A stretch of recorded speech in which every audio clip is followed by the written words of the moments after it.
Something is in your garden right now that shouldn't be there. Not a weed, a snake.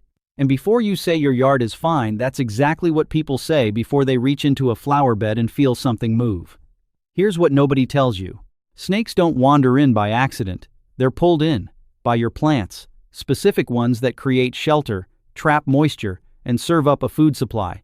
Plants sitting in millions of American gardens right now. Maybe yours. Today, 9 of them.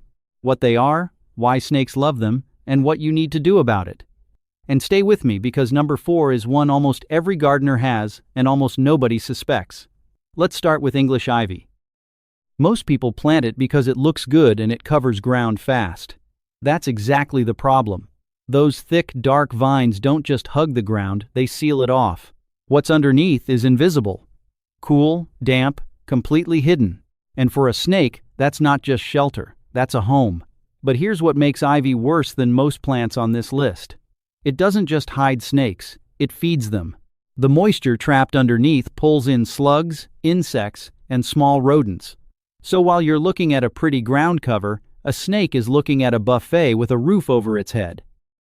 If you've got English ivy spreading along your fence line or up against your home's foundation, that's the first thing that needs to go. Next one is hostas. And this one surprises people every time. Because hostas are everywhere. Front yards, backyard borders, shaded corners. They're one of the most popular plants in America for a reason. They're beautiful, low maintenance, and they mind their business. Except they don't. Those wide, overlapping leaves create a cool, dark layer right at ground level. Snakes use that the same way they'd use a rock crevice.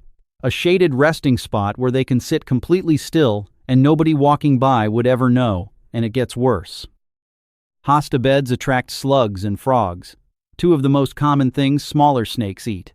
So what looks like a peaceful shaded corner of your garden is actually one of the most active hunting zones you've got. The more hostas you have grouped together, the bigger that problem gets. Now this one, ornamental grasses. Pampas grass, miscanthus, feather reed grass, whatever variety you've got growing in your yard, they all share the same problem. And it's not obvious until you actually get down and look at the base of one of these plants up close. Right at the center, where all those blades grow out from, there's a hollow, a sheltered pocket that's almost completely enclosed. Snakes don't just pass through that space, they move in. And the height of ornamental grasses makes it even worse. Predators can't see in. Birds can't spot them from above. So a snake sitting inside a thick clump of pampas grass isn't just hidden from you, it's hidden from everything trying to hunt it. That's why they stay, not just passing through your yard, actually staying. If your ornamental grasses haven't been thinned out in a while, there's a real chance something is already living in the base of them right now. Look, if you've recognized even one of these plants in your own yard, you already know this information is real. This isn't scare content. This is stuff that actually matters when you're out there gardening every day. That's exactly why this channel exists. Garden Armor is built for people who take their outdoor space seriously. If that's you, hit subscribe and turn on notifications. Because we put out content every week that helps you stay one step ahead of exactly these kinds of problems. Now, let's keep going. Because the next one on this list is one almost every American yard has sitting right by the house. Number 4. And this is the one I mentioned earlier. Junipers. Almost every American home has them. They're planted along foundations, lining driveways, sitting in front of porches. Builders put them in because they're low maintenance, and they fill space fast. And for decades, nobody questioned them. Here's why they're a problem. Low-growing junipers spread wide and thick, with branches that push all the way down to the ground. That creates a dark canopy right at soil level that's nearly impossible to see into. Snakes, especially larger ones, coil underneath juniper shrubs during the hottest part of the day because the temperature under there stays stable and the ground stays shaded. And the layer of dead needles that builds up underneath? Dry, insulating, completely undisturbed. That's not just cover, that's denning material. The fact that junipers sit right up against the foundation of most homes is what makes this one serious. You're not dealing with a snake at the back of your garden. You're dealing with one 3 feet from your front door. This next one goes by 2 names. Most people know it as monkey grass. Some call it liriope. Either way, if you've got it edging your walkways or bordering your flower beds, pay attention to this one. Monkey grass is one of those plants that looks completely harmless. It's neat, it stays low, it defines borders cleanly. That's why it's in so many American yards. But that dense, clumping growth that makes it look so tidy on the outside? On the inside, it's a thick tangle of leaves and stems that a snake can disappear into within seconds. And here's the thing most people don't think about. Monkey grass holds moisture really well, which means the soil underneath stays cool and damp almost constantly. That's not a coincidence for snakes. That's exactly the ground condition they look for when they need to regulate their body temperature.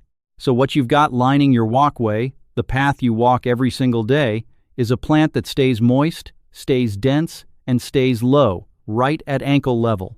Think about that for a second. Now azaleas. And I know what you're thinking. Azaleas are one of the most beautiful plants in any American garden. Spring comes around and they're covered in color pink, white, red, purple. People love them. And honestly, there's nothing wrong with loving them. But here's what's happening underneath all that beauty. Azaleas grow with a dense, low-branching structure that creates a sheltered pocket right at ground level, not 6 feet up in the branches, right at the ground. And snakes use that space as daytime cover, especially in the warmer months when they're most active. It gets worse.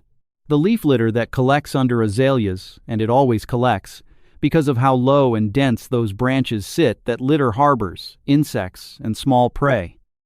So the base of your azalea bush isn't just shelter for a snake, it's shelter and a dining room. The painful part about this one is that azaleas are usually planted in the most visible parts of a yard. Front gardens, entryways, right where your family walks in and out every day. That's not a back corner problem. That's a front door problem. Daylilies. This one catches people completely off guard. Because daylilies feel safe. They're cheerful, they're colorful, they're in practically every American neighborhood you've ever driven through. Grandmothers plant them, kids grow up around them. Nobody looks at a daylily bed and thinks danger. But here's what's happening at the base of those plants that nobody talks about. Daylilies die back season after season and regrow. Every cycle, dead foliage builds up at the base, layer after layer. And that buildup, that thick mat of old dead plant material sitting right at soil level, holds moisture and creates a hidden pocket of warmth that snakes actively seek out, especially in spring when they're coming out of dormancy and need external heat sources to get moving again. And because daylilies are almost always planted in large clusters, you're not dealing with one small hiding spot. You're dealing with a stretch of connected cover that a snake can move through without ever being exposed. The worst part? Most people never look at the base of their daylilies. They look at the flowers. And that's exactly what makes this one so easy to overlook for so long, Pachysandra. And this one is probably the most overlooked plant on this entire list. Not because it's rare, the complete opposite. Pachysandra is the default ground cover in American shade gardens. If a yard has a shaded area that needed covering, there's a good chance somebody put Pachysandra in it at some point. It's been the go-to answer for decades. And that's exactly why this is such a widespread problem. Pachysandra grows in thick, uniform mats. And unlike some of the other plants on this list, it doesn't leave gaps. It blocks light completely, which means the soil underneath stays permanently cool and moist, not sometimes, not seasonally permanently. That combination is a magnet for earthworms, pillbugs, and small amphibians. And wherever those creatures are, snakes follow. Every time. What makes Pachysandra particularly dangerous is how close it usually grows to the house. It's a shade plant, and where's the shade in most American yards? Right up against the foundation, along the north side of the house, underneath deck overhangs. You planted it to solve a landscaping problem. And without knowing it, you may have created a much bigger one. And the last one. This one is a little different from everything else on this list. Blackberry and raspberry canes. And if you've got a backyard fruit patch, a wild bramble growing along your fence line, or even just a corner of your yard where canes have taken over, this one is for you. Here's what makes brambles different. Every other plant on this list attracts snakes through moisture or ground cover or shade. Brambles do all of that. But they add something none of the others have: physical protection. Blackberry and raspberry canes create thorny, tangled thickets that are nearly impossible for humans or predators to push through. And snakes know that. They take up residence inside bramble patches specifically because nothing can come in after them. It's not just shelter, it's a fortress. And then the fruit kicks in. Berries attract birds, birds attract rodents, rodents attract snakes. The whole food chain shows up to your backyard fruit patch, and the snake sits right at the top of it, completely protected, completely hidden, completely comfortable. If you've got brambles you've been meaning to clear out and just haven't gotten around to it, this is the sign. Because unlike most plants on this list, snakes don't just pass through bramble patches, they move in permanently. Now that you know which plants are the problem, let's talk about what you actually do about it. And I want to be clear, I'm not telling you to tear your entire garden out. That's not realistic and it's not necessary. What I'm giving you are the specific changes that make a real difference. First thing, keep your grass short. This sounds simple, but it matters more than most people realize. Snakes avoid open, exposed areas. A well-mowed lawn removes their ability to travel unseen across your yard. No cover means no confidence. And a snake without confidence moves on. Next, trim your shrubs up off the ground. The danger zone for every shrub on this list is that space between the lowest branches and the soil. That hidden pocket right at ground level. Get under there with your shears and open it up. You want at least 6 inches of clear, visible gap between the ground and where your shrub starts. That one change alone eliminates the hiding spot most snakes are using in your yard right now. Third, and this one is non-negotiable, control your rodent population. Everything else on this list is about removing shelter. This one is about removing the reason snakes come in the first place. Snakes go where the food is, always. If your yard has a rodent problem, your yard has a snake problem waiting to happen. Seal entry points around your home, remove food sources, and deal with it directly. This is the most important long-term step you can take. After that, think about your moisture situation. Fix leaky irrigation. Remove containers sitting around your yard that collect standing water. Improve drainage in areas that stay soggy after rain. Moisture is the common thread running through almost every plant on this list.